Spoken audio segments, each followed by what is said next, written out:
Good afternoon.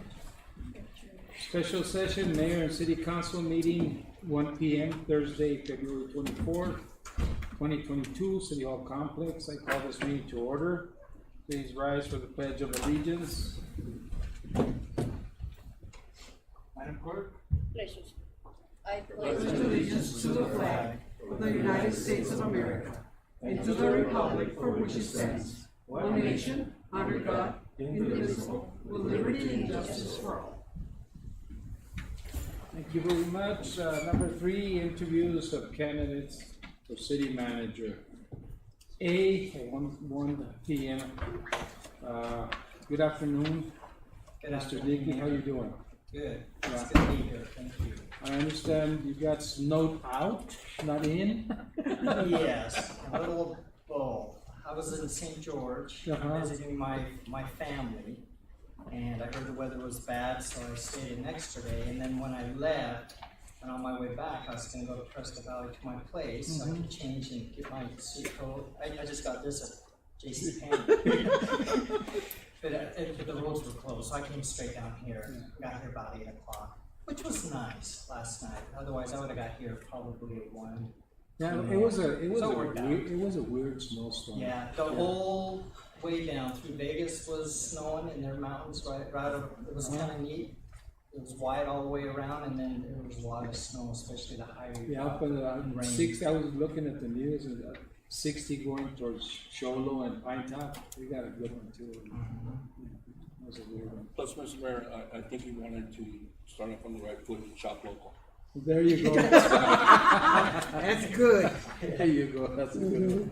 Well, Mr. Kissinger, we're going to be starting with Mr. Dickey on this. Do you have anything to say, sir? No, sir. Before we get started? Ready to No? go? We're ready? Okay. All right, then, what we're going to be doing is it's going to be 1 hour. So we're going to break it up in the council so that we each have at least, 5, 7, 8 minutes. Okay. We've already had an interview with you, basically, and we're going to be doing it the same way, but I don't know if everybody wants to take the whole time, or 7, 8 minutes or something. So we'll start there, and we'll go. It's not going to be random. We're going to start with Ms. Montier, and then we're going to come all the way to me. So, Sounds good. okay. Hi, how are you?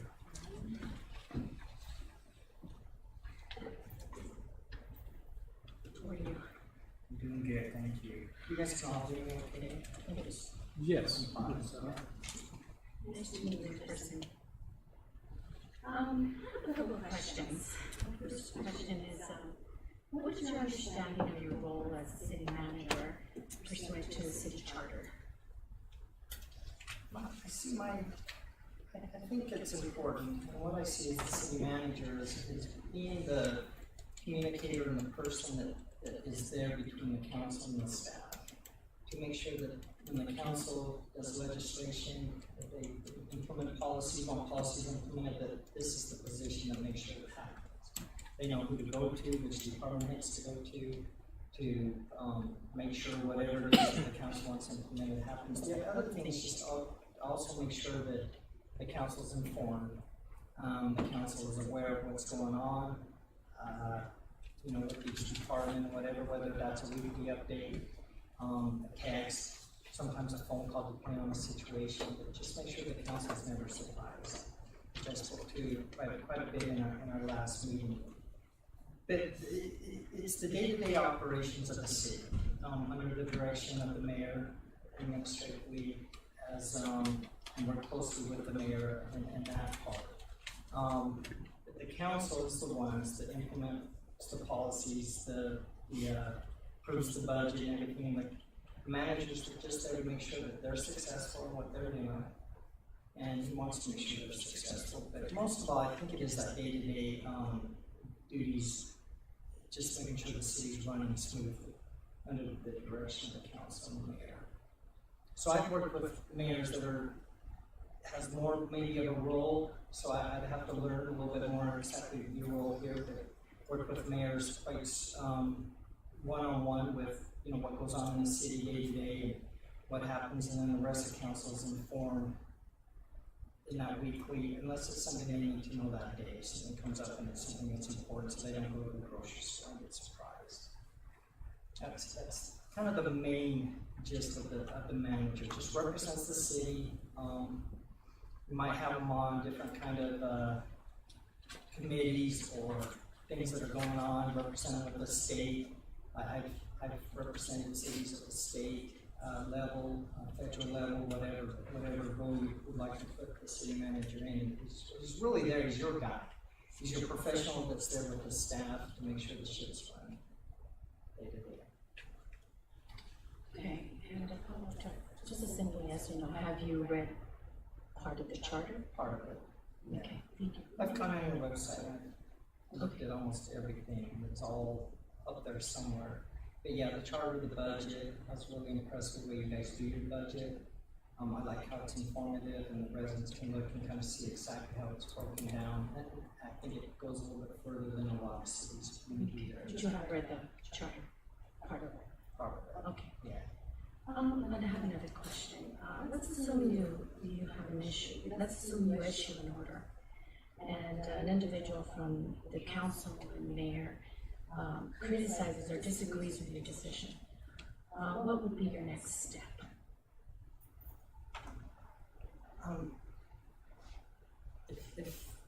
I think that's kind of the job of the city managers to listen, to hear, if there's something that I think is important that might benefit the city, I bring it to the council and I might, bring it to the mayor and say, hey mayor, what do you think about this? If he doesn't agree with it, we just talk it over. And I think it's really important that the city manager knows his place. He knows that he is there working for you guys, you're the elected officials. If you guys don't agree with something, I know by this time, at least I better know, that it's best to just let it go and maybe just bring it up another time if the environment's, it's a better time to bring something up.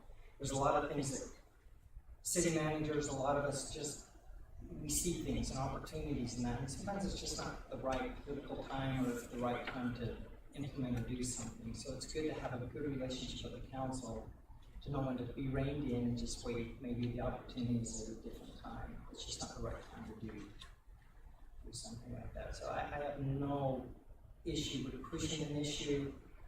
If I'm told that, we're good where we're at, I don't think we're interested in that, I'm really good at letting things go and concentrating on what it is that I need to do, and that's to make sure the city's running, running properly and the staff's doing their jobs and everything's getting done the way it needs to be done. Even if a decision is in the best interest of the community of Nogales? That would be what I would think. But the council, if the council feels differently, I think you guys are the ones that are voted in by your residents. And there may be things, and it could be, if it's something I know is the best, it'll work. I think it's just sitting down and talking, but if the decision is made from council that it's not something we want to pursue, then I'm not going to pursue it. If it's one person, it's really up to the rest of the council. So the majority of the council, whatever the majority of the council decides, is the direction that I would move, and I'd let it go. I won't fight against it. And I may always think, hey, this would have been good if you did this, but it's just not what they wanted to do at the moment. I can't do it.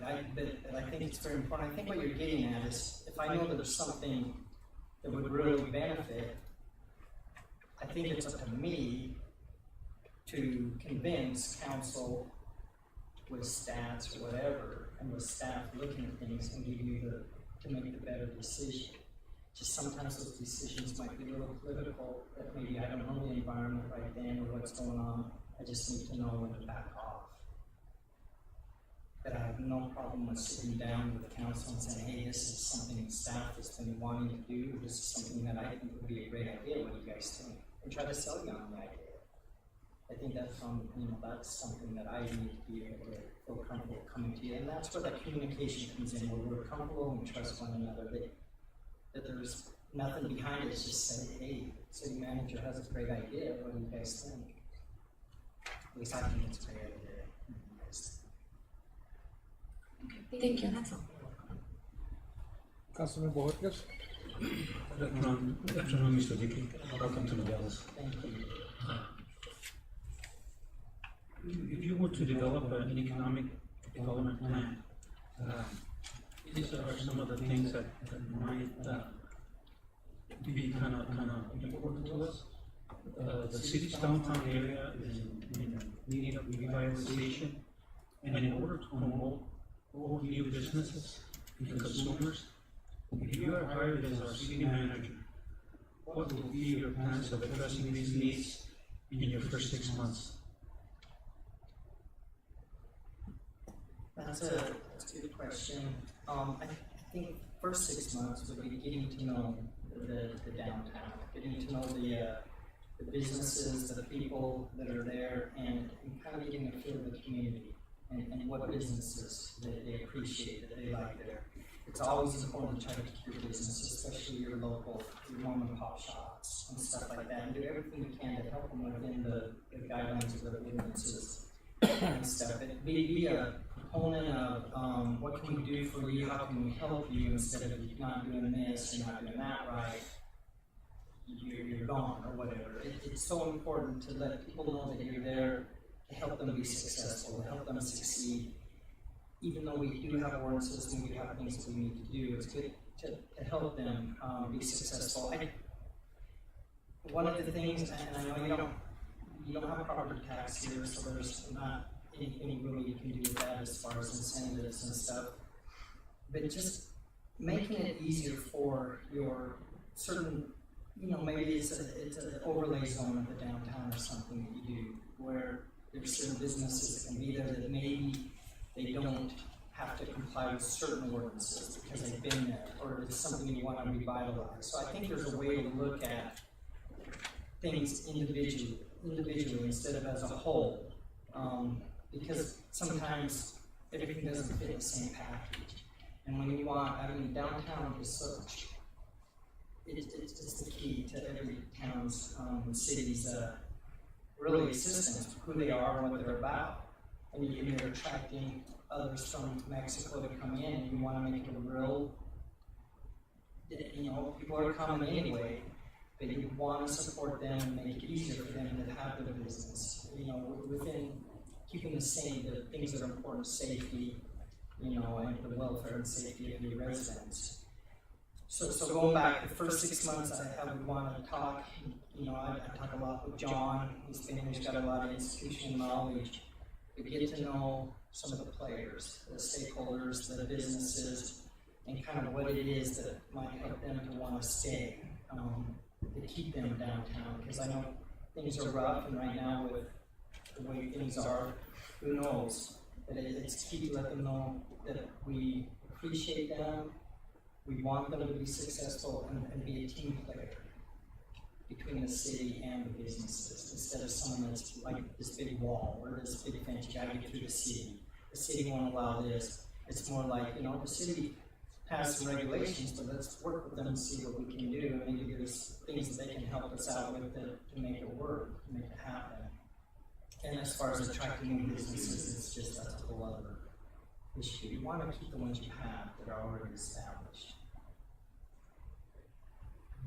I have another question.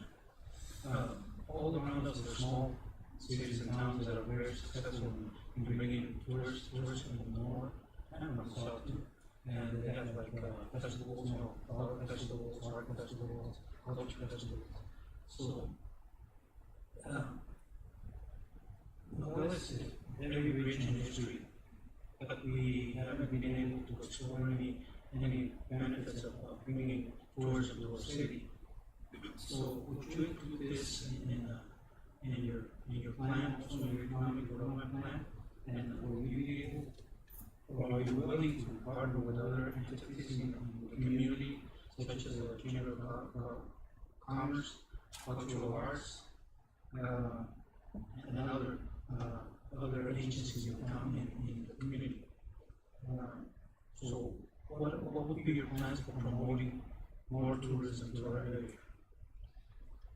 Well, I think the first thing, you have to set up those relationships with the Chamber of Commerce, and really find out from the council what they want, what the direction is of council. I mean, there's a lot of economic development you can do. You can go, and everybody has a different view. We were talking about this earlier, John and I, and Jerry a little bit, that everyone has a different view of what economic development is.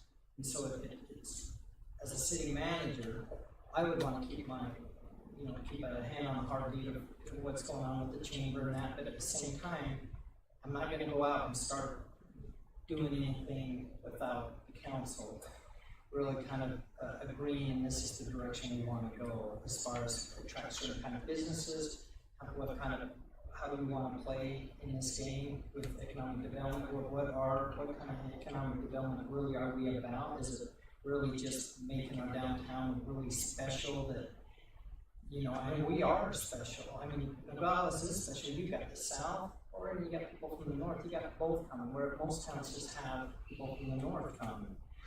I've never been anywhere where you have both. You can get residents from both, two countries in one place. But I think it's key to have an identity where this is something Nogales has going on. Do you know about their shopping center?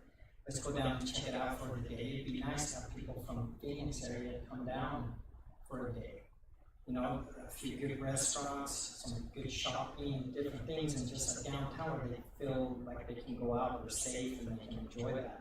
I think that's something that every town would love to have, and I think you're positioned where that can happen. I think it just, only being here a day, but I can see, I guess the point that I'm trying to make is just build those relationships, understand what the county or the chamber's already doing, the state, what kind of money they're putting into tourism down here, what the city's already done, and then find out and get to know from council. And I'd like to meet with each of you personally if I was to get a position to kind of see what your goals are and what your ideas are about economic development. And then maybe in some kind of workshop we can discuss and have a direction and see what we need to do with it. Yes, go ahead. I noticed that in your resume you have experience in development and implementing performance management. As I develop staff personally into a high performing team, is that going to help bring our directors to a high performing team? It could, yes, definitely. You get the buy-in from your directors and from your staff. It's just, it really comes down from the manager and how they implement it and how they get everybody excited in it. And I have to tell you a couple of times that there was a little pushback at first, because it's a new thing, a new way of doing a few things and having some accountability, but also have milestones and development plan and stuff. But once we got it going, everybody bought into it and it worked out really well. And it's just bringing teams together, having this development plan individually, and then having one for each department. So I'd have each department come up with one as a department. So the department would set goals, the department head and myself. And then individuals, they work with those individuals to set those goals. It just went off, huh? There, I think I just hit it, it times out. Yeah, I'll get it next time. And so each individual has their own goals, and it ties into their evaluation each year. And then there can, depending on what kind of performance plan you want, you can have a monetary, a base, kind of like a bonus type thing at the end of each year based on their performance. And that gets people performing at a higher level too. Because they're not going to get as much as someone that does perform at a higher level. So you can implement the money part into it, or you don't have to. You can still do a regular evaluation and have a regular merit or whatever that goes to their salary each year. I just kind of prefer having a one-time so they're not benefiting each year from a year that they perform at a high level. They need to keep it up. And then as far as the salary, that's just a salary analysis every 2 to 3 years, so everybody's kind of in the range they need to be, and then they really work hard on the bonuses. Okay, thank you, sir. Thank you. Go ahead, Councilman. I only have one question. And I forgot to ask you last year. Would you be willing to work more with the Santa Cruz county officials as far as regarding flood district issues. Because as you may know, we have one of the biggest monsoon seasons, summer, and we need to work more with Santa Cruz County as far as them helping us out, fixing these issues. If you were to be hired, would you be willing to work more with the county officials? Council, that's one of the things that I kind of pride myself in, that I've always been good at, is working with other agencies. I've worked with the federal, I've worked with the feds, especially FEMA and a couple others when we get grants, a lot with FEMA during the hurricane season in North Carolina. But I've worked with the state, and the Corps of Engineers. There's different agencies, there's quite a few, but the county, I've always had a good relationship everywhere I've been with the other agencies. I make a point to reach out to them as soon as I can, just so they know me. And then it's nice to maybe have a lunch or something, just to get to know them, so you're on each other's phone. So you just call them and you have that personal relationship. So there's the first 6 months or so, there's a lot of meeting. There's a lot of getting to know people. There's a lot of just getting myself out there, so people know I'm there and that I'm welcome, that I'm here. I'm interested in forming good relationships. I'm interested in working with others. I'm easy to work with. And I've got good staff here from what I've heard and what I've seen, what I've read. You've got really good staff and what you guys have said yourself. So it doesn't seem like there's issues internally. There's just reaching out and building these relationships and then getting to know the staff also. And that's the other thing I'd want to meet with, of course, all the department heads and maybe some of their top supervisors one-on-one, let them know who I am a little bit and what I expect from them, and then also let them know that they can expect from me and hold me accountable. Remember that, John, hold me accountable too, because I'm not perfect. Thank you. Councilman. Thank you, Mayor. Just taking you up to the desk. Thank you. Thank you for participating in this interview. I'd like to see, I'd like to hear the words that we want to become a member of our team. That's what I like to learn when I get to team. Some questions, I was going to ask, the experience of working with the city academies, which you just answered. The other one is, how do you plan to work with city personnel? There's projects, and I think one of the things that we sometimes don't see and put it out in the public, and people want to know where we stand on, projects, how are we advancing on anything, streets, parks, lighting, whatever. How would you go about in keeping everybody moving? Like with you guys, with the council, there's the weekly update that I make sure I get to you, and part of that update, I think I'd have the department heads just send me a quick synopsis of their week and kind of where they're at in their project. And then once I start knowing what the projects are, I'll be able to ask questions and ask, how are we at? The council kind of wants to know about this. They'd like to hear about this. So when you get that update, you're going to get kind of the manager update, but inside it, you're going to have little blurbs from each department that might raise questions for you that you can call me and then I can find out the answer for you. So that's one.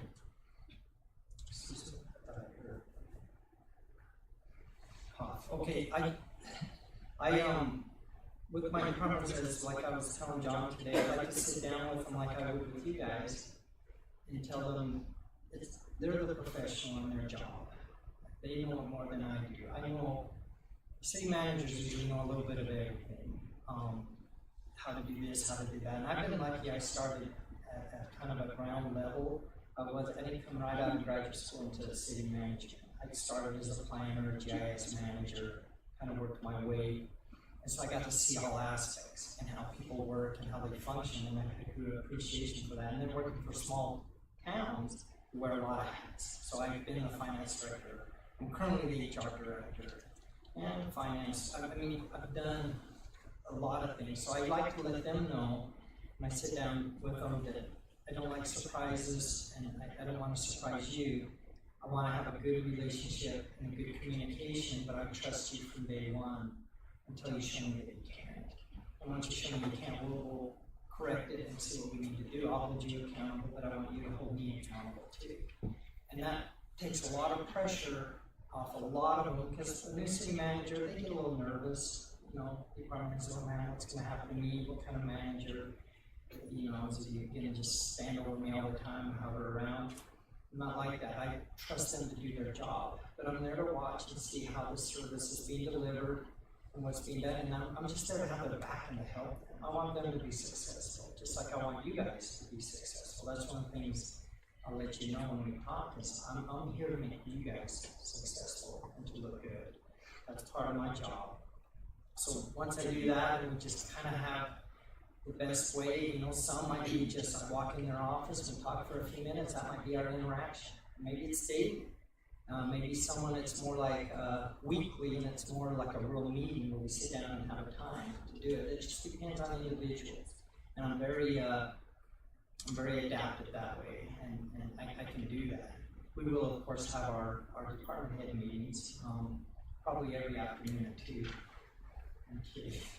That was a joke. But I'll have these department meetings where we're all there, so we can all talk. I want these people to get along and be a part of the team and have a buy-in with what the direction the council wants to go. So we're all kind of working towards it. That's how I work with them. So the communication is so key, so important. How do you go about recruiting, hiring, one, yourself, 2, your department heads, small town, basically, yes, it's family, everybody, sometimes when you find a good position, everybody wants to go out here and get, help with getting hired and stuff like that. Do you persist on quality, family, or reality? You know, with the communities such as Nogales and small communities, you want to have someone that's vested in the community if you can find them. If you get someone that comes with the qualifications, and maybe there's just a little they need to learn, there's just a little bit once they're in the job, and after a few months, I would probably prefer that over bringing someone down from Phoenix or farther that maybe really has no ties, but they have a lot of experience, because I just don't think that the investment in the community and the loyalty or everything is going to be there, and they may leave soon after. You know, a lot might come and just stay for a little bit and then leave. When you can get someone that's local, someone that has family in the area, or someone that grew up here, or someone that currently lives here, if you can do that, of course, I think that's an advantage. You know, and as far as with HR, there's you know, at LSA, there's things that you have to look at, but you can always, it doesn't hurt to have on the qualifications, but one of the things that you look at is being local, or being, you know, have some kind of interest in the city. You can always rate people higher for that, and you should be able to. I hope I answered your question. Yes.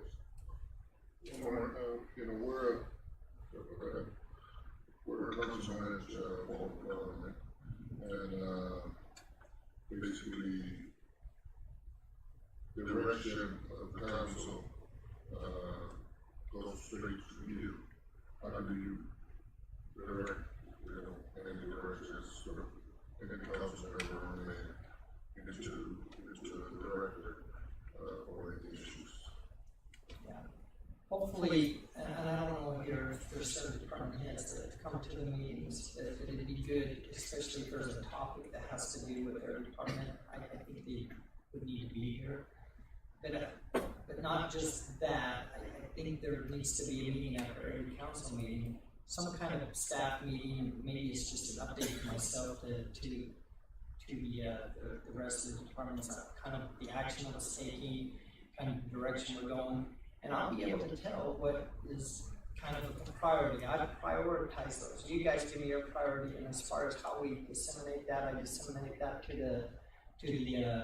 the rest of the staff. It just depends on which department maybe needs to oversee a certain project, what they do. But anything coming from the council, I will take it on myself, the responsibility to make sure that it gets done. Whether it goes to this department or this department, I'll make sure to keep involved in knowing that it gets done.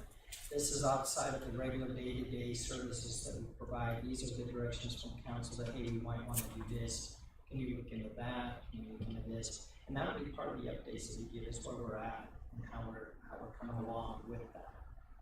So it kind of goes into the same thing as far as communicating with the department heads. It's good to have a post-council meeting, and maybe that's when we have our staff meeting. Is shortly after, so we can be updated on the meeting. And I know the clerk would be in here, and whoever other department heads are in here, so we can talk about and make sure we get the information correct and how we want to pass it down to the departments. Thank you, sir. Councilman Diaz. Good afternoon, Mr. Dickey. Thank you for being here for this very important interview. Thank you. I really appreciate you coming down here and speaking to us in person. I see you have extensive experience as being around city managers and being a city manager. And that you have traveled extensively and been in a lot of different cities, working and living there and all that. By being here in Nogales, do you see anything you could do and implement quickly as far as how we can better Nogales, just by the different places you've been and coming here to Nogales? Have you seen anything where you can make a difference, like really quick? I'd like a couple things I saw. Okay. That you guys have that I've always kind of wished I had, and that's having the information kiosk out front, having someone, greet people as they come in. That I think is awesome, and it made me feel welcome. To answer your question quite frankly, right now I don't know what I'd say, but I'm sure there's some things that I'm just not a big go in and mix things up and change things. I like to sit and listen and see, see how we're delivering the services, see where maybe somewhere else I learned something a little differently, that, let's try it here and see if it works. And then I'm sure there's department heads that have ideas, and I'm sure there's employees that have ideas, and there is one thing that I'd like to implement eventually, and that's like a leadership program, where you kind of build your leaders from inside, from within, and you have actually classes that they come in, and each department maybe selects one or two, and then you select them, and they come through, and you have this program where other department heads, and maybe we bring in outside sources, and just have like an hour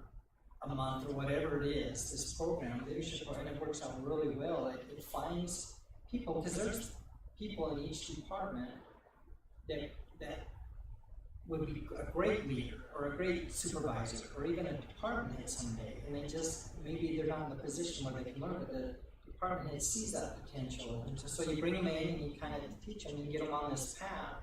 It doesn't mean you're promising anything to them, it's just giving them the knowledge, institutional knowledge. I mean, this is, if you're going to do a program like this, you want to do it while this man's still around, so you can learn from where he's been and what he's done, and you'd probably be the main instructor of this, but it builds your people, and it goes back to one of the questions that was asked about, where you're going to find, because I bet it's all here, you just don't know. And maybe one, it encourages them to go to the extension, Arizona, the University of Arizona, get a certain degree, but it's a program, one of the things that I'd like to look at and implement, and it wouldn't cost the town, the city, or anything to do something like that, and it would pay off dividends. So just to say right now something I'm going to do, that's something I'd like to do eventually. But Councilmember, I think honestly, I have to be here a little longer than just one day, and I did really appreciate the kiosk.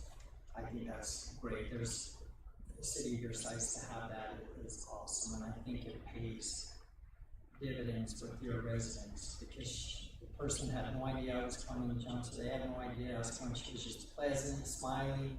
How can I help you? Got out of her seat and showed. I mean, that's what you want, because that is what a lot of people see, and that's what they remember, the city. They pay their bill, but they leave thinking that person was the city, and what a great experience they had. So No, thank you for your answer. That's very honest, and that's a very good answer. I appreciate that. And also, when you're talking about educating the employees, that's very, very important. We have three veterans here on the board, Mr. Borges, the mayor, and myself. We're veterans who belong to the VFW, and it's the military. In the military, you start out as private zero, and you work your way up. So you have the opportunity by moving forward, by education, and it's the same way anywhere you go in the workplace. The more education you have, the higher you go, and it's about incentives. You go up in rank, of course you make more money, and of course more responsibility, but that's where your education comes in. And I believe that anywhere in the private sector or government, you have your supervisor, and then you have all the people below it. Everybody has to know what's going on. In a wartime situation, if the sergeant gets knocked out, the corporal takes over. He gets knocked out, the private PFC takes over, and so on the line. So I think everybody should know what's going on. And if somebody is not there to do the job, they can step in and do the job. And that's what makes you successful.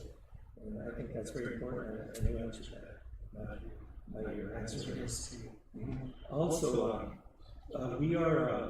we're about 21,000 people here, and Nogales, Sonora is our sister city. They have about 500,000 employees over there. Because they have all the maquiladora industry. They have about 121 plants manufactured, and a lot of that comes to our port of entry through Mariposa. We're doing events, binational events, international events. We have some events coming up. I'm sure our vice mayor will talk about that right now. So we do try to work with our partners in Mexico. As far as being on the same group, we depend a lot on Mexican commerce, because here we don't have sales tax, property tax. We depend on sales tax. So with inflation and everything just going wild, going rampant, is there anything you could advise us what to do to be able to keep that flow of Mexican commerce coming into our retail stores? Is there any ideas that you have where we can implement that, so we don't lose that due to everything's going to be more expensive here than it is in Mexico, even though we do have better quality here? yeah, I think that's a great question, and it would be a concern, and I think over time I would have a better picture of that, but right now just being open to them, showing that they're welcome. Maybe there are certain festivals or events that they connect with, so that they want to come be a part of it, and make it an annual thing, or whatever it is. Maybe it's weekly, maybe it's some kind of farmer's market thing that everyone likes to come to. But something that encourages them, not encourages, but it's something in them that they want to bring their kids to, and then their family wants to come. But as long as Nogales needs to be welcoming, needs to make it easier for them to come with the facilities, whatever it is that needs to happen, and whether it's restrooms, if a lot of people come, make sure there's the restrooms and stuff that they can use, the honey buckets or whatever you call them, and just get the locals too involved to take advantage of that and be a part of it. And not really take advantage, but want to be part of that, you know, be like one big family with them coming over. Right now, that's about all I can give you is just be welcoming, make it so it's easy for them once they come to shop or do whatever they need to do. Give them a reason to want to come back, make it a good experience, not a bad experience. I know you don't control, you know, the border and how they come and go on both sides, but once they get here, it's your city, and you want to interact with them and let them know that they're welcome. And please come. You know, whether you're spending your money or not, maybe you just want to come up and you like our downtown, you want to take a little walk and buy an ice cream and go home or whatever. But you're welcome with whatever it is you want to do. I know we have, I think it's about 9 sporting events that we're going to do bi-nationally. And the city of Nogales and the city of Nogales, Sonora with their sporting, their sports department out there. We're going to be working together on 9 events that are going to be bi-national. We're trying to get a basketball clinic with the Phoenix Suns to come down next month. Yeah, so all that is in the works. And I'll ask one more further question if I can. Go ahead. I see you've got experience in grants and budgets. We'll be coming into our budgets because we're going to be working on a budget pretty quick here. And what experience do you have in getting grants? Do you think we have a chance of getting grants from the federal government or for a city like Nogales? And we have a lot of infrastructure projects going on. We just did a $16,540,000 bond obligation to pay down our PRS. So there's a lot of things that are happening, and you know, Nogales is a well-run city. We're doing pretty well if you read up on us. As far as grants and our budgets, have you seen anything that we can do to make it better? No, the only thing that might stand out that I'm sure you've already looked at is CDBG type grants that in the community for infrastructure or whatever. It just depends on the area, and some cities can get them, some can't. I don't know why Nogales won't be able to, but you probably are already tapping into them. In Arizona, I think they're every other year. I don't think you can get them every year. But I think you guys have done really good with the grants that you have, the WIF grants and stuff that you're doing right now. But I've written for CDBG, and I've got those for the little town items. We did our whole downtown area, got curb, sidewalk, and gutter, which was a big project. But I had to go door to door and do a questionnaire. So the feds do ask for quite a bit, and once you get it, you have to report back, which is fine. And I did the same with FEMA and getting some grants to help us with hurricanes and stuff back in North Carolina. So I have no issue with grants. If I'm willing to subscribe them, I can. Depending on what we want to go after. But what's nice is with the state, they send out every resource with Local First, where they send out an update on all the new grants. What's coming out? If you guys want to apply for this, it's with the state. This is with the feds. This is how much is available. And there's a lot of water ones and some infrastructure. There's grants out there. But I think you guys are doing pretty well, and I have looked over your budget, and I'm quite impressed with it. I like how it's been done, how it breaks it up for your residents, so they can really understand what percentage here, what does this go to, sales tax, how much goes to 2% point of sale, and so on. You guys do a really good job with that, so that's something you can pat the finance department on, or whoever and John are doing in the past. Because I like to keep that up the way that's done. The more transparency, the better. Absolutely. Well, I think I'm out of time, Mr. Dickey. Thank you for all your answers. We appreciate it. Really appreciate it. Thank you so much. Fortunate, Councilman. That's very good. Yes, welcome. I'm not going to talk about any cultural events this time. I'm going to do something different. In the past, we used to fund a lot of nonprofit organizations, not anymore. I'm pretty sure you're gonna be approached by a whole bunch of special interest groups and profit and nonprofit. How are you planning on working with them? Same as any, I want to have a good relationship with them. I want to know, but I want to let them know up front, if that's not what we're going to do, we're not going to do it. But if there's another way we can help or do something to use one of our parks or something that they can, to do some kind of event, we can work something like that out. But if council made a decision not to fund, and that seems to be the same a lot of places I've gone, is that, to give that donation, is what you want to call it, it's the donation from the city to the organization. If that's the feelings of the council, because it's your budget, what you want to do, especially things like that, I have no problem just letting them know up front that, we're not going to donate any money, but maybe we can do this, maybe we can help you with this. Because it's a nice event, it's a nice thing that you're doing, we support it, we just, we have a policy of not funding or donating to nonprofits. Good. My second question, when, sometimes we have unforeseen events during the weekends and the holidays. Are you going to be present, or are you going to delegate it to your, say, deputy city manager? Yeah, I think anything that I just don't feel like going to, I'm going to delegate.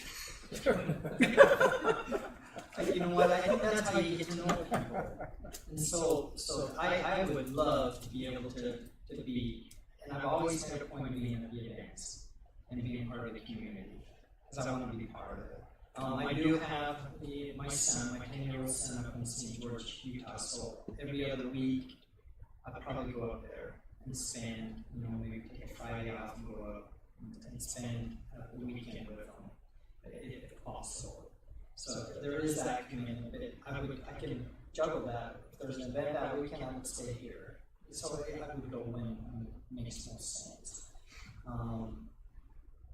So yeah, I think it's important for a city manager to be seen and being part of the community. It is. It just makes sense. It is very important. Yes. Okay, that's all I have. Thank you. That was pretty good, I like that. See, John? Sir, we're gonna be down a meeting. Yes, sir. I like that. I was gonna ask you, can you take a joke? But I think you can. Yeah, just look what you answered. I like that. One of the things I think is very important for the city. What do you think about manager council retreats? That I got two feelings on this. I think one, if you do it right, it's very beneficial because you get away from what's going on, any distractions, and you just hunker down and get it done. It doesn't mean you go to Hawaii. It doesn't mean you have to go to some resort. It might just be off site. It might be at the library. It might be, just somewhere. So there's that. But I also understand the transparency or how residents if they just read a retreat, that's what they think. You're going to be playing golf half the time, and you're going to be doing this and that, and they don't understand really what it is. So there's a little bit of just perception. I think that council and managers may battle with, and then sometimes it's just not worth it. So you just have it in here, have your, maybe just call it your work session to talk about the budget. You don't even bring up the name retreat.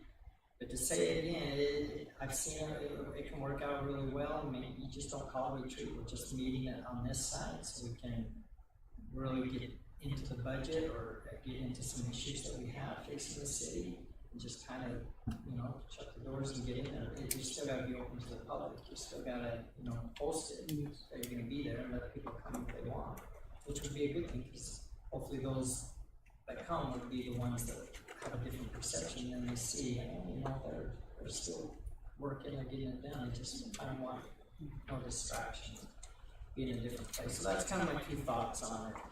I've been where I've been in the early days where they go off-site somewhere and have food catered in, so it was like a retreat, and they didn't ever, and they just stayed there all day.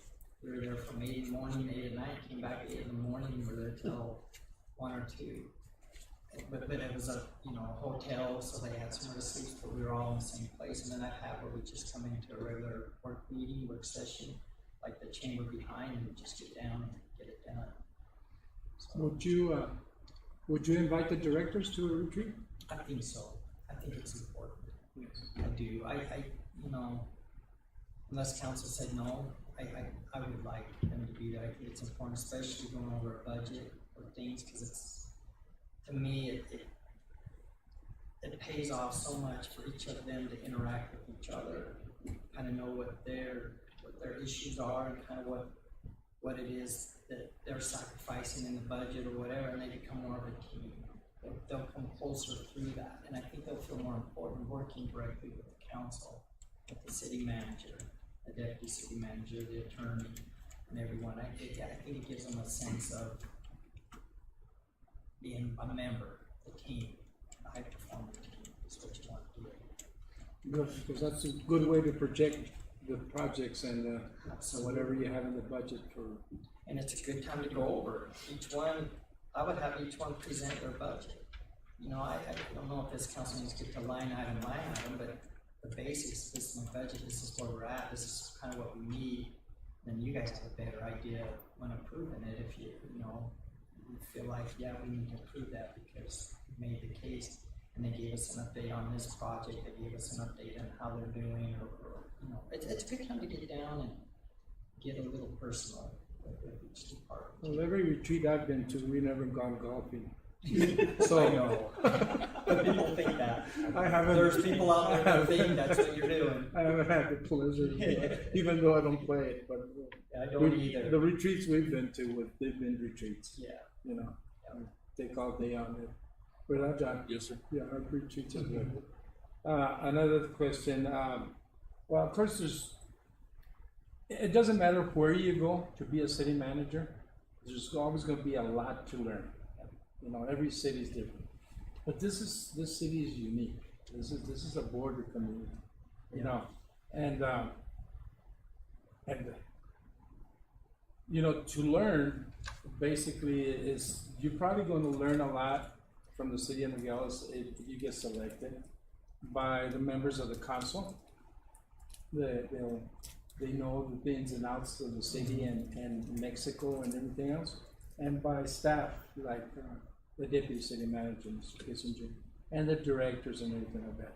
So you know, it's always something that we always expect somebody to come in and you know, go straight out. I haven't seen a city manager do that yet here in Nogales, and you know, it takes a while. It takes a while to learn. But those are the things. This is just a comment. Those are the things that I strongly believe a city manager needs to come in thinking about. You know, because I'm sure you read about Nogales, or you Googled Nogales, and that'll just give you a little brief synopsis of what Nogales is. It says being here, dealing with both consulates. The Mexican consulate, the American consulate, dealing with the Presidente Municipal from Nogales. Next week, we're going to host him here on the event that the Vice Mayor and Council Diaz mentioned. So those are the things that always make the city a lot better, and also you learn a lot as a city manager. So I'm glad the Vice Mayor mentioned about that, what she said about you learning and leaving on the weekends and stuff. You know, it's understandable, you know, but I mean, we've had situations where somebody leaves and then we have an emergency. Yeah. And then you can't find a person. Well, but you know, we have John. John takes care of things anyway. So, but not John. Look, he shakes his head, but no, it's not. He promised another 20 years. But that's good. You know what you answered. What you answered is very important. Another thing, Mr. Dickey, explain to me how you would deal a breakdown in morale in a department. You know, depends on where it's coming from. I know there's there's some departments that always it's morale. Morale's no good. Morale, a lot of time I think they just lose focus of why they started working in government. Why do we do this? Why do you guys give your time to do this? Get yelled at and get, things in the paper written about you or whatever. It's because we want to serve, we want to make your community better.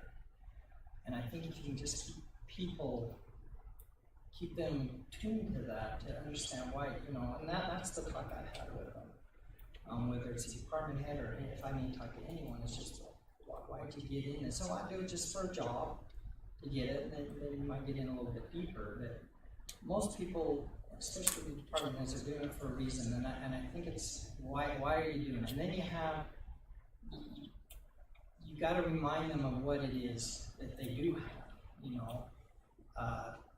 the benefits of having a nice place to work, a safe place to work, having state retirement, having the days off, being able to earn days off, and all those kind of things. You just kind of remind them, but it really goes back to me, because a lot of people happy, even if they're not making what their counterpart is in the next city or not, it's because who they're working with and who they're working for. It comes down from the leadership, from the council, from their immediate supervisor and everything. And if everyone's kind of on the same page, and it's a great place to work, you're not going to be able to keep the Debbie Downers out, or the ones that chronic, always morale. And I know morale's tough in police. There's a lot of times that they feel like morale, but I think it goes back to try to remind them, why did you want to be an officer? What is it? Why, and try to keep them focused on protecting, serving the people instead of worrying about their tenure and their retirement, even though you want them to know that they have a bit, instead of, and their steps and where they're going. Just keep focused on the services you're providing to your neighbors, that you can feel good when you go home at night, that you did all you can do to make their life better. Really, it comes down to that. So that's what I feel about morale. It's not perfect. I mean, it's always been something that some people just feel like they're not getting anywhere, and maybe they need to find something else. Sometimes you have to be able to help them find something else that maybe they might be happy. But if it's a certain kind of person, it's going to happen there with them too. It's not going to leave them. They're always going to find morale issues. Well, thank you very much, Mr. Dickey. That's all I have. And John, done with this interview? Yes. Take a recess? Yes, we're going to take a little 5-minute recess. Thank you. Thank you very much. Guys, Thank you. Thank you. I've got some things I've got to do back in my office. I've been due, so I've got to get going. I want to get things done tonight before.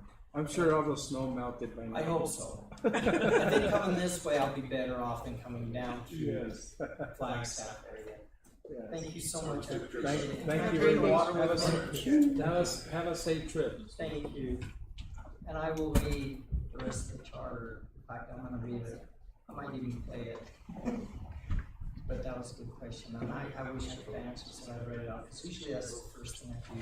But to be honest, I just came through it.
And then before we get started, make sure that you unmute your mic by that little button. Yes, first. That's your work. Yes. And then I'll go ahead and mute this.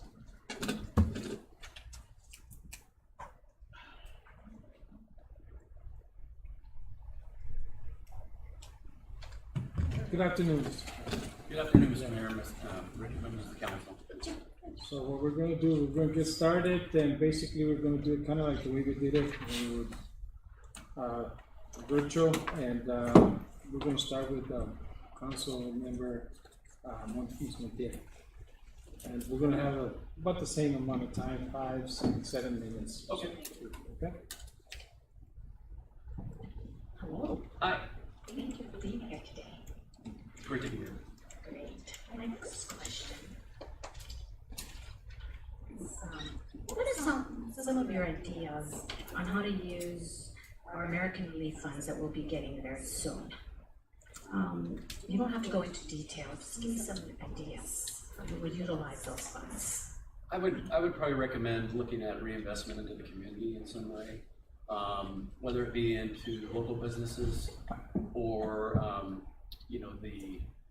housing projects, those types of things. If there's public infrastructure that's needed to be improved upon, program that. Look at a capital plan for the city that would be like a 5-year time frame, and that way you could also look at project management and budgeting for it. Okay, thank you. So we invest in the communities. Yes. Thank you. Another question I have, what is your understanding of your role as a city manager pursuant to the city charter? Well, the role of the city manager is basically to carry out the policy that's set by the council, the mayor. I like to always say, you're the what, and I'm the how. So you say, here's the policy of what we want to do going forward in the next year, and then I meet with staff and get together with them, plan out what projects need to be done, how we get your goals done and your mission accomplished. So as far as the charter, I haven't specifically read your charter, but I do know that you are a manager and council form of government. So that's important. Thank you. I have a question. Would you be able to sustain your decisions in spite of the fact that the political winds are against you? I would try to be diplomatic, for sure. But I think, if the council sets a direction, then I'm supposed to carry that out. So if the council says we want to do this, then I'm going to do my best to get that done for you and the citizens of Nogales. So, when it comes to going against my ethics, I will probably have to stand ground at that point. Thank you. One more. Let's assume you issue an order, an individual from the council, mayor, or director criticizes your decision or disagrees with your decision. What would be your next step? I think people are free to disagree with a decision. We try to make the best decisions we can with the most information we can. So if there is a disagreement, I try to understand it. I wouldn't be vindictive or anything like that back at the person, because they're entitled to their opinion. And if the majority of the council agrees with a contrary opinion, then that's the opinion that should follow. Okay, and one last one. Why are you applying for this job? Well, I have a lot of connections in Arizona. I grew up here. My family and my mother is still alive. She's 91. God bless her. My family all lives in pretty much in the Chandler area. I work down in southern Arizona in Salarita and Marana. So I do have some connections down here as well. Some people may be watching that know me online right now. So I think there's a lot of unique challenges that Nogales has with the border and the international border, and just the different jurisdictional issues that you have with all the different federal agencies, consulates, the different police forces and border patrol and all those things. Kind of really make it a unique community with a lot to learn from. Okay, that's all I have. Thank you. Thank you. Councilmember, please. Good afternoon, Mr. Landry. Good afternoon. Welcome to Dallas. Okay, I was impressed with your career goals and objectives. It's almost what we're looking for in a city manager. And I also noticed that last time you were city manager, it was Commerce City, Colorado, and it almost mirrors the town of Dallas, city of Dallas. We have the almost state collection amount and observe and 135 full-time employees, so it's almost just like Dallas. So one of the priorities in commerce was economic development. So how would you use your experience in commerce, Colorado, with Dallas as far as economic development?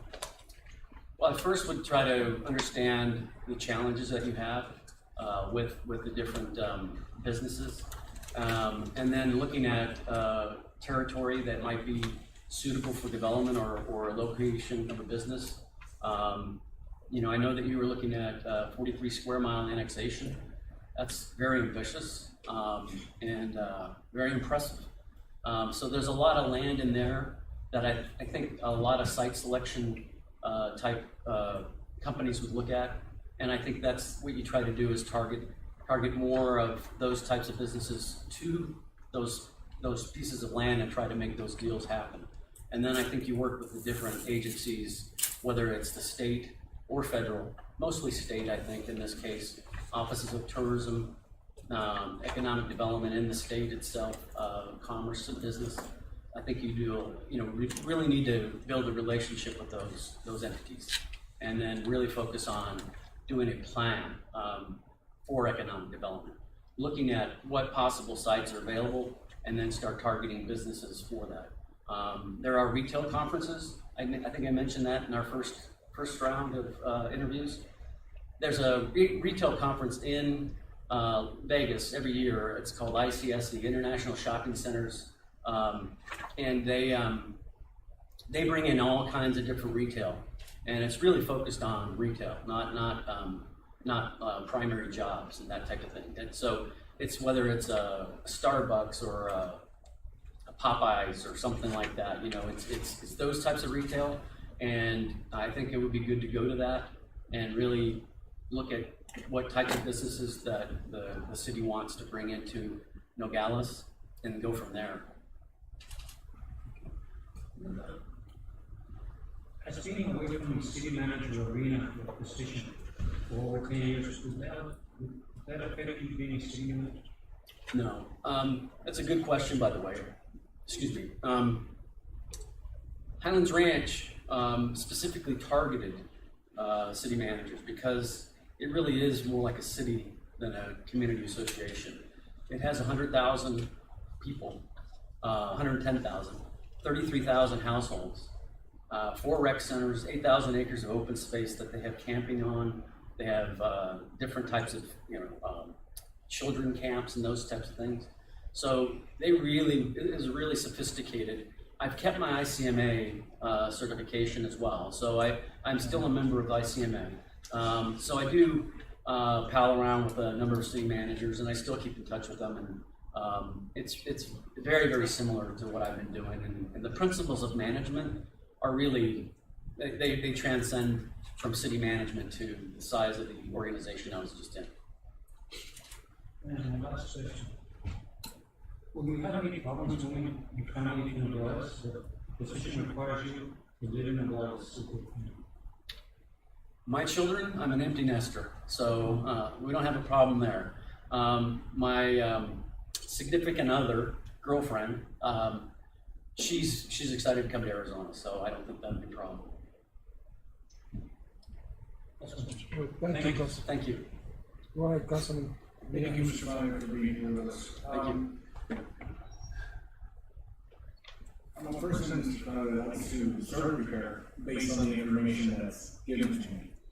I did a online search, and I read an article, and the author read it from the then city attorney of the city of Commerce, Colorado, that discussed a mortgage arrangement that directly involved you. Could you just give some explanation on that? Sure. My entry into Colorado was Commerce City, so I had not been in another state except Arizona. So when they offered me that position, they said, you know, listen, similar to your question about family, at that time I had my late wife and my 2 children were in Flagstaff, Arizona. And so they said, you know, the mayor and the city attorney both said, you know, what's the value of your house in Flagstaff? And I said, you know, we're going to put it on the market probably like $450. They said, you know what, we want you here in Commerce City, fully invested, your mind fully invested here, not split between Flagstaff and Commerce City. So we're going to, in your contract, we're going to offer you the value of your home, and when you sell that home, then you just pay this back off. So they floated that loan in the same amount of the house value that I had. And then when we sold the house, we paid it back off. So what happened?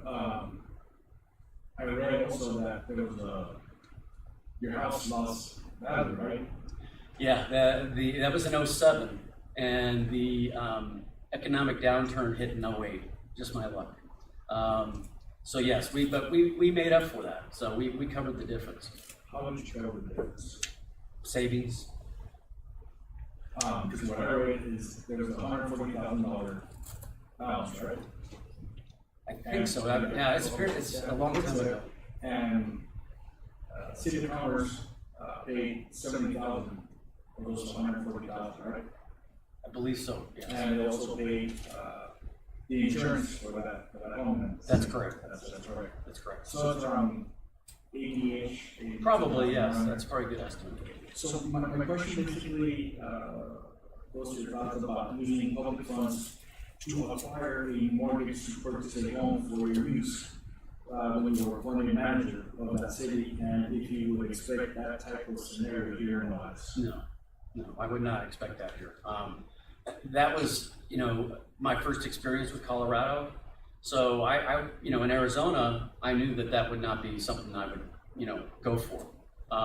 But since it was coming from the city attorney and the mayor and council, I had no reason to expect a different outcome. So I did take it, and I probably wouldn't do that now. So back then you felt comfortable using public funds for your mortgage? Well, I looked at it as a contract. I didn't look at it as me using public funds to purchase a home or to use. It was coming from the mayor and the council and the city attorney, so I thought it was all above board and legal. And it was legal, but I'm not debating if it was legal or not. Yeah. It was. But you as an individual, do you think that was right? At this time, no. I don't. All right. Thank you. Is that it? Yeah. Councilman? Thank you, Mr. Stein. Thank you again for coming down and participating, going for this position. How would be your experience, how is your experience working with, county, city, working relationships, directors and projects? Very good. I really pride myself on relationships and building relationships with the local community. Right now, I'm very friendly with county commissioners, county supervisors. Also, the county manager is a friend. The cities around the community, I know all of them. So I very much pride myself on building strong relationships and having integrity with them. Okay. On a working plan and working with the personnel, how do you go about recruiting or hiring employees for the city? And your directors, how do you control or look about who we hire, be it where it's all city, carry the load we all know each other. Mm-hmm. We're all family. How do you see that it's for the good of the city, for the good of the job, and not personal reasons?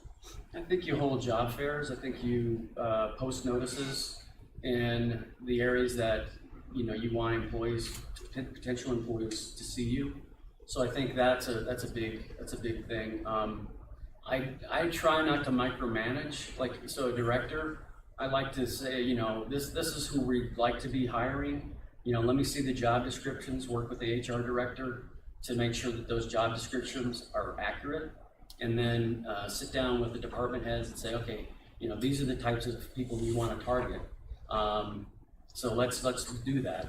And then I think if it's a higher up position, like say the number 2 person in a department, I may sit in on those interviews because those are important things, and sit with the manager or the director in those interviews. But I think lower positions, I'd like to leave that up to department heads and let them make their own decisions on those things.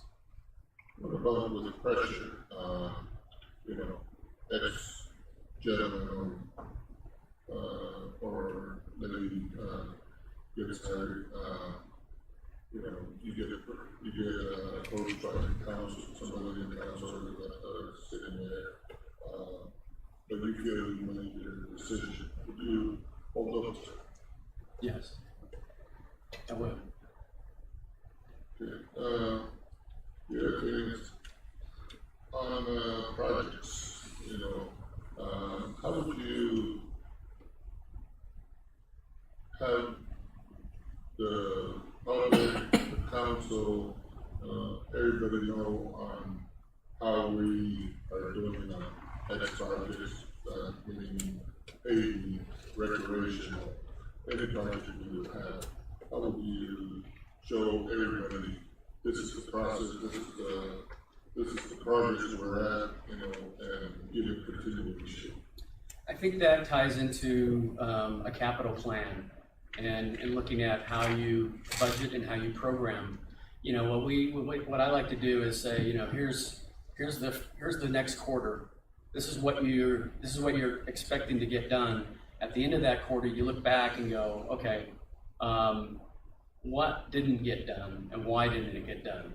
And then report that back to the council through the public meeting process. I think I also instituted we called it an FYI, and it was a monthly document that we had the departments put together for their own information. So what are things that a council member may get blindsided by in the community?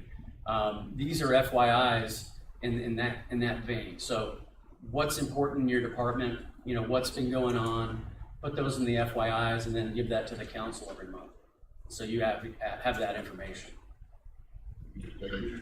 Maybe other ones, like earlier said, we've got a bunch of agencies, we've got a border control, we've got customs, we deal private sector, produce industry, chamber of commerce, local business, businesses from Mexico. How would you welcome them open arms on working with everybody? I love the challenge. I mean, I think, again, relationships and communication with those entities and understanding what their motivations are, understanding what they want to do as far as their mission and their plans and how they kind of meld into what the city wants to do. So I think that, the two come together and actually more than two, but, relationships with each one of those, I think is critical to getting an overall plan done for the city. I'm a sports guy. Been involved in the Little League for a lot of years. What's your perspective on trying to bring arts, recreation, soccer, any, we also a golf course here that we have. What's your perspective on trying to bring art, construction facilities and stuff like that for the city. I think that's a very laudable thing to do, and I think it's very important. And you have to have that diversity in the community, I think, because, you know, you can get bored real easy, and when you get bored, other things maybe not so positive happen. So I think it's very important. I actually saw your future dog track today. Mr. Kissinger took us on a drive. And that's really important too. I think seeing that in progress is really positive. I think you know, putting an investment into your future of kids is very important. That's all I have, man. Thank you.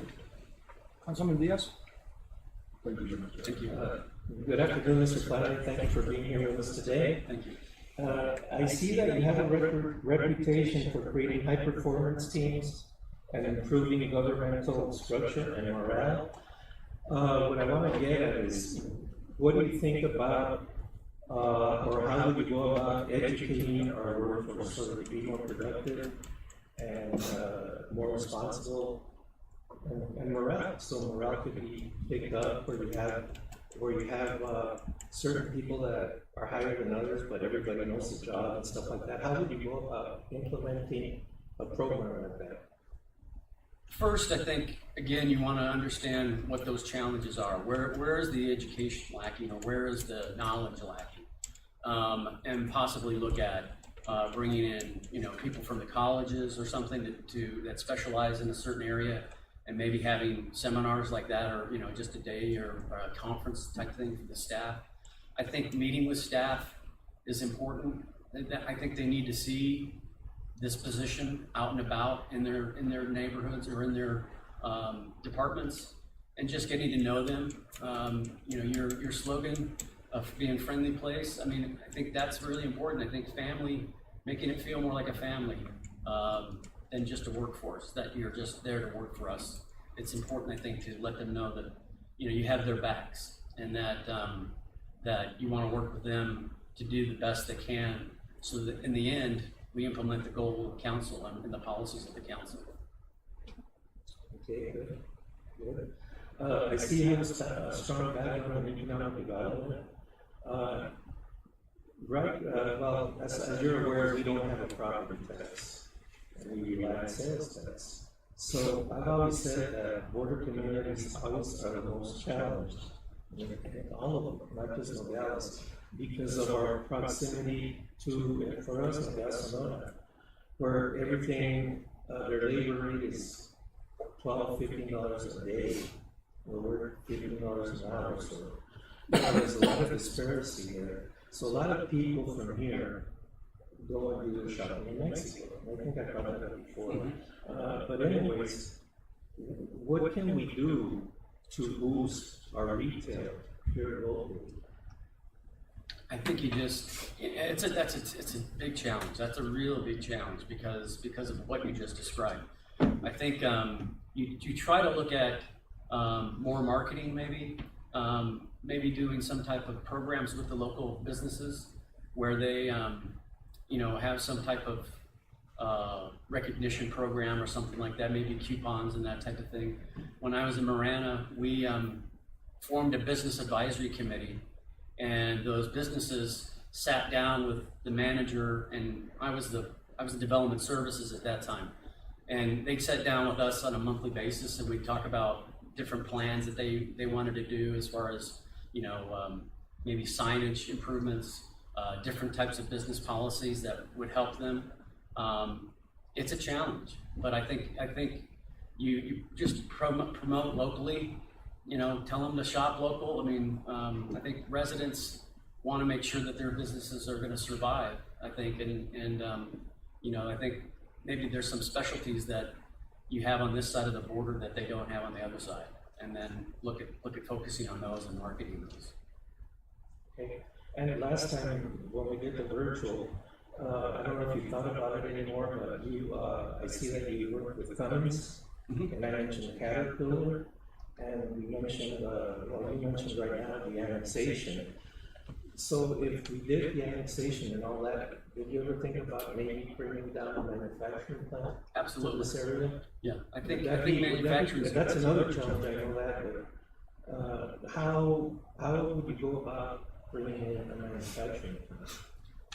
Again, I think you target them, and I think you reach out to them, and you continue to reach out to them, and you know that if they say no, you just still be friendly and still talk to them, and maybe meet them for coffee once in a while or something like that, and just keep that relationship alive, and all the time maybe working on, you know, where is the best location for them to come, and really try to maybe incentivize them. And you're limited in some of your incentives because you only have sales tax.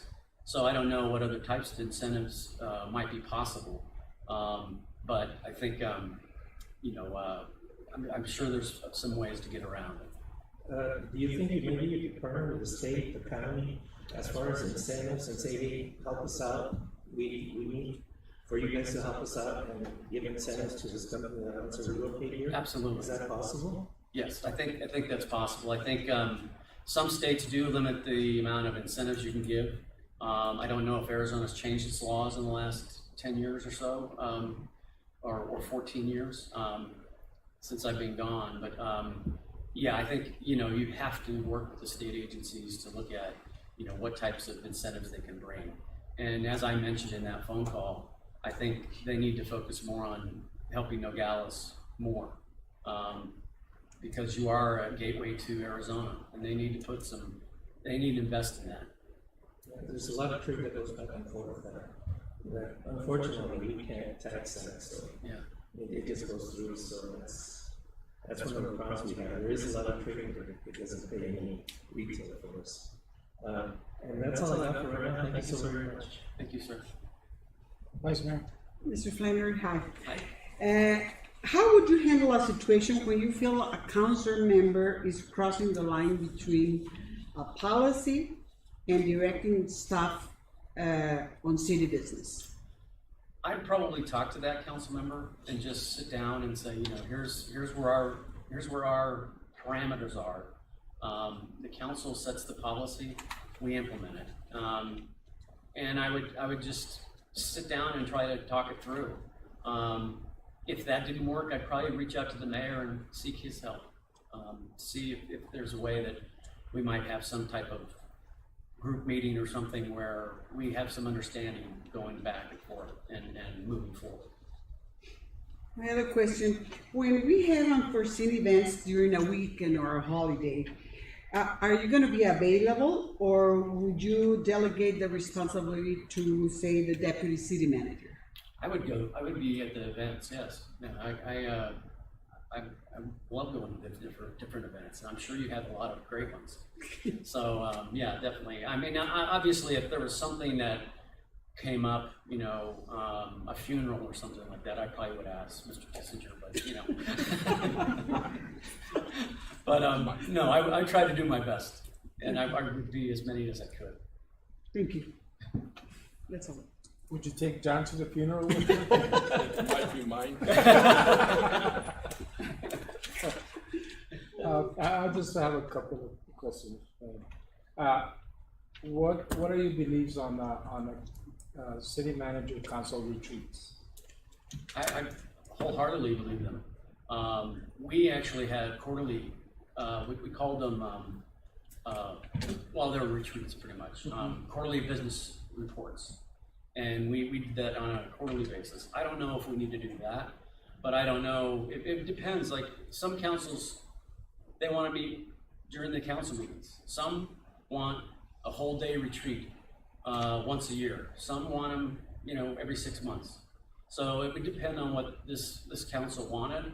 But I definitely believe in them. I think it's important because you get a lot of good stuff done that is still city business, but it's also taking the time to sit down and plan it and look at what you're going to do as a city, more so than in a council meeting, which is much more business structured. Did you invite the directors? Yes, yeah. I mean, what we typically did was we wouldn't take them all day, but we would have an agenda, and we'd have public works, you know, at 8:30, we get maybe some preliminary business done at 8 to 8:30, and then have the public works director come in at 8:30, and then go through whatever issues there might be, and then at 9:30 or 10, the planning director could come in, and if they had some type of joint issue, maybe we would have them come in together. So yeah, definitely. I think it's good for you to hear from the directors. That's good. You kind of spoke a little bit about morale, but explain to me how you would address a breakdown of morale.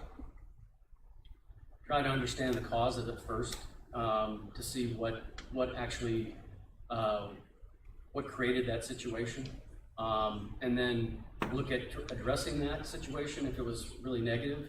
Look at how to go about changing it to a more positive structure. I think sitting down with staff as you go, that helps with morale, I think. Like I said, when they see you, among them and walking around, we went around this morning and, met a lot of really fine people, and very positive energy from them. So, I know that that's probably not always the case, but I think you really have to just take an interest in them and show them that you have their back, and that you're looking out for them as well as trying to make everything the best situation possible. So. When it comes to the members of the council, communication between the city manager and the council and the mayor, I believe is very important. How often would you meet with members of the council, one-on-one or whichever, and how often do you expect to meet with the mayor? Well, I think your door is right next door to mine, so I'd be probably seeing you a lot. But as far as the council members, I used to I'd go out for breakfast or lunch with them once a month, and certainly the communication through email or whatever your preference is. If it's a phone call, then I'd call you. But keeping everybody informed at all bases, so that there's not a lopsidedness in the council where there's more knowledge in one person than there is in the rest. And I think that's where conflict can occur when that happens. Good. Well, thank you very much. That's all I have. John? Good, Mr. Massey. Thank you very much. Thank you, Mr. Mayor, council members. Thank you. Take care. Thank you. See you, John.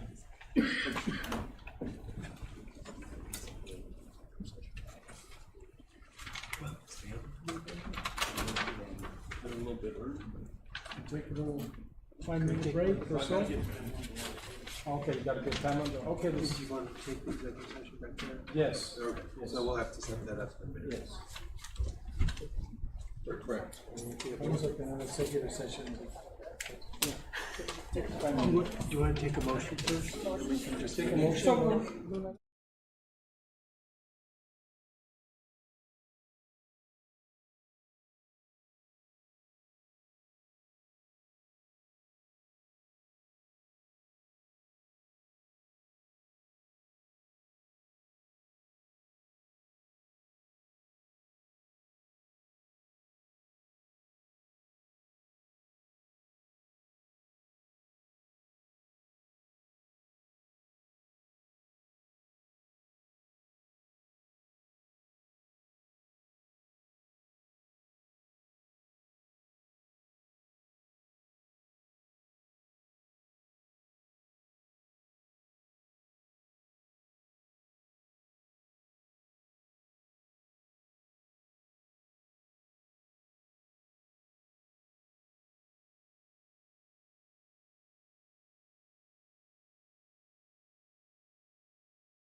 Reconvene from executive session. Number 5, motion to adjourn. So moved. Second. All in favor signify by saying aye. Aye. Means adjourned. All right.